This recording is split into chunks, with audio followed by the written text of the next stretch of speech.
DH, katulong, maid, kadama. Ano man ang itawag mo, isa lang ang sigurado.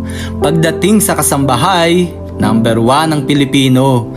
Subok na kasing masisipag at mapagkakatiwalaan. Dedikasyon sa trabaho, hindi mo matatawaran. Masarap mag-alaga at sobrang matiisin. Kahit na nga may pinagdadaanan, masayahin pa rin.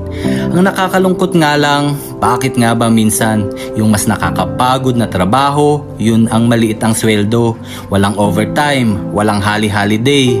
Mabigat ang trabaho, walang hazard pay. Pero dahil sa hirap ng buhay, sige lang, kahit maliit ang sweldo. DH sa ibang bansa, kahit nagtapos ng kolehiyo.